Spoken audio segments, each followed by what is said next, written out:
What's up guys, Luke here once again from Luke's Points and Miles, and today I have kind of a fun video for you with another list. Everyone seems to like lists because, let's face it, we are all different and we will likely not agree on everyone else's opinions.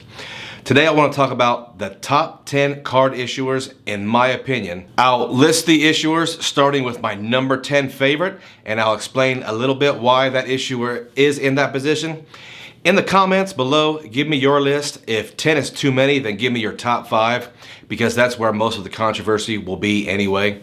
Most folks won't care a whole lot about the bottom 5 unless I forget one of their favorites. Before we get started, if you're new to the channel, we talk about credit cards, points, miles, cashback, and travel. If you're interested in those things, give us a shot and subscribe. This is a young and growing channel that provides consistent, relevant content, and I promise never to spam you with unrelated topics. If at any time during this video you find any value or any level of entertainment, slap that like button for us. It really does help us with the YouTube algorithm, and it'll help get this video in front of more eyeballs. Also, I would love to hear your opinions on how wrong I am about some of these issuers, so please let me know if you agree or disagree with these opinions. I know your time is your most valuable asset, so let's jump right into this. Number 10 on this list is, for so many of us, our very first credit card, Discover.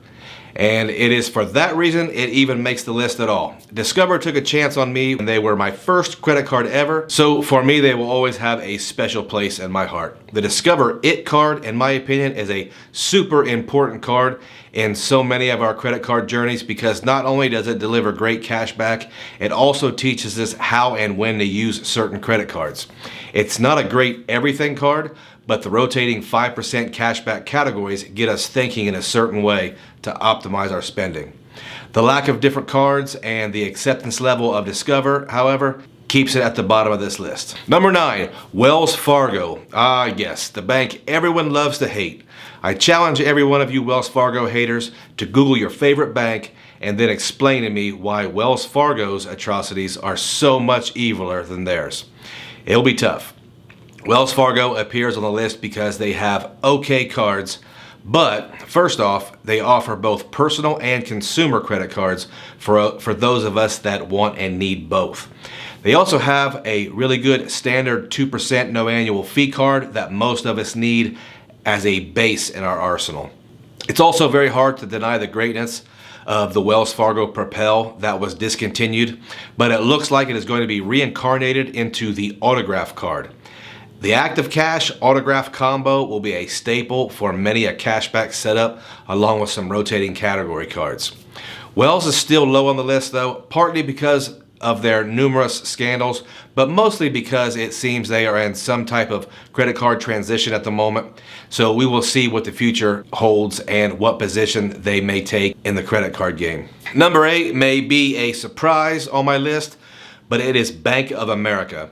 I'll keep this one short and sweet, but if you don't bank and invest with Bank of America, then they don't really have much to offer you. If you invest with BOA or Merrill Lynch, then that's a different story.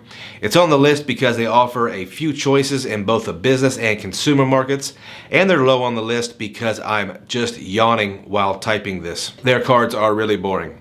Number 7, Navy Federal Credit Union. Now I know what you're going to say. Not everyone is eligible and it's not a bank, and I totally get that. If you remember, this video is my opinion and I'm a veteran, so this military member credit union gets a spot. If you don't think it's fair, I'm sorry that that sailor stole your girlfriend when you were 18 or 19 and you've never gotten over it. It happens. Navy Federal is so much easier to join than you think, and there is a great likelihood you can become a member. NFCU is generally known for fairly easy approvals and very high credit limits.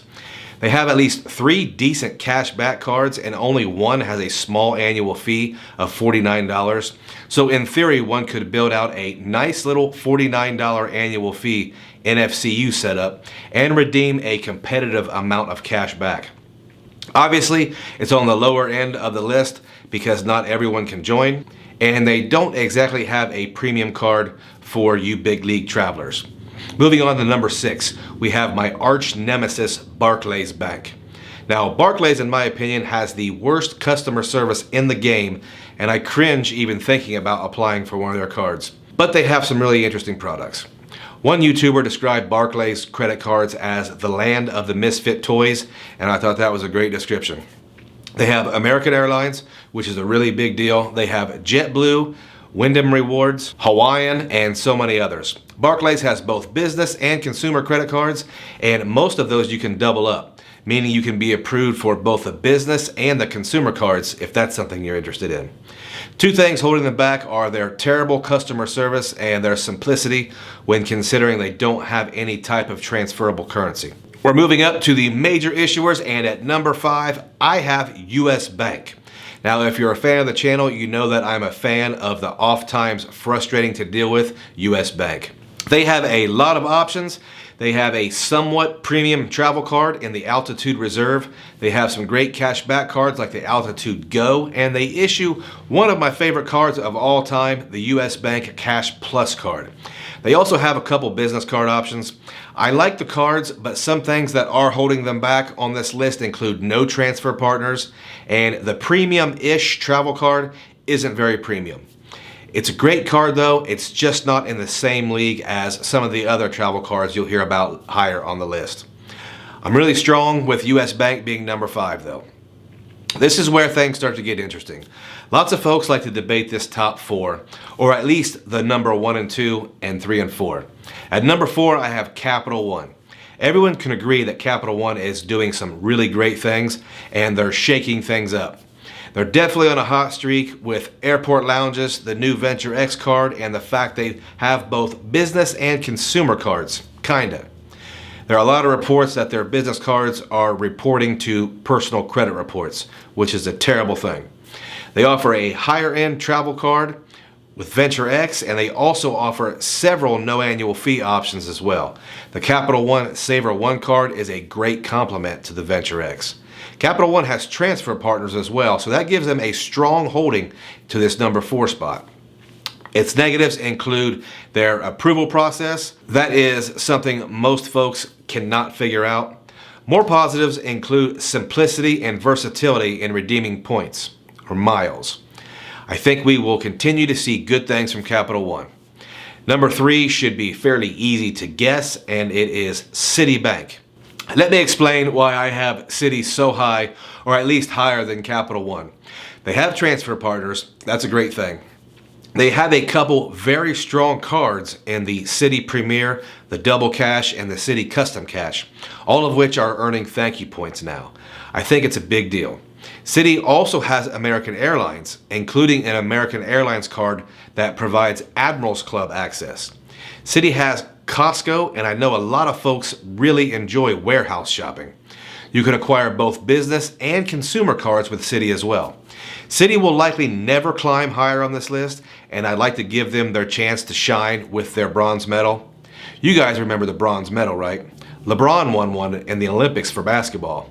Bronze. What do you think Michael Jeffrey Jordan would do with a bronze medal? If Citi ever tweaks or reissues the Citi Prestige card, that will only strengthen their position.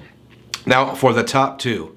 Some of you are probably curious about this. Others know which issuer I am the biggest fan of. In the top 2, I would actually not argue very hard. Both of these issuers are head and shoulders above everyone else in the game, and I think they're both awesome. However, they are different enough that it will be an individual's preference, and I'll try to explain what I mean. I have Chase Bank as number 2, and I really think this could go either way, and I'd even concede that for most people, Chase is likely a better product. Chase has next level cards. They have great options as far as co-branded airlines, hotels, cashback, and travel cards. So many options, it's tough to argue anyone beating them. But I have American Express at number 1, and I will try to express the differences, at least for me, between the 2 issuers. Chase Bank's strengths include great points earners, versatile earning, cashback, Chase Ultimate Rewards points, airline, and hotel points. They have exclusive relationships with Hyatt, Southwest Airlines, and United. They're the best issuer for someone who wants to travel domestically and still have a great cashback option. American Express strengths: unrivaled customer service. That's something that's hard to put a price on. Exclusive relationships with Delta. Delta is widely regarded as having the best hard product in domestic airlines, so I think that's worth mentioning. Best high-end cards. In my opinion, there is not a direct competitor with the American Express Platinum card or the American Express Aspire card. There is no real competitor with the Gold card. No one is going to reward 4 times on dining and groceries for an effective $10 annual fee. It's just not going to happen. Now, obviously, there are dozens of more comparison points, and I'll probably do that in another video, but as you can see, they both have considerable strengths. What about the negative side? Chase Bank. You can't mention Chase without mentioning the 524 rule. It's annoying for us card optimizers, and it keeps a lot of folks from being approved for their cards.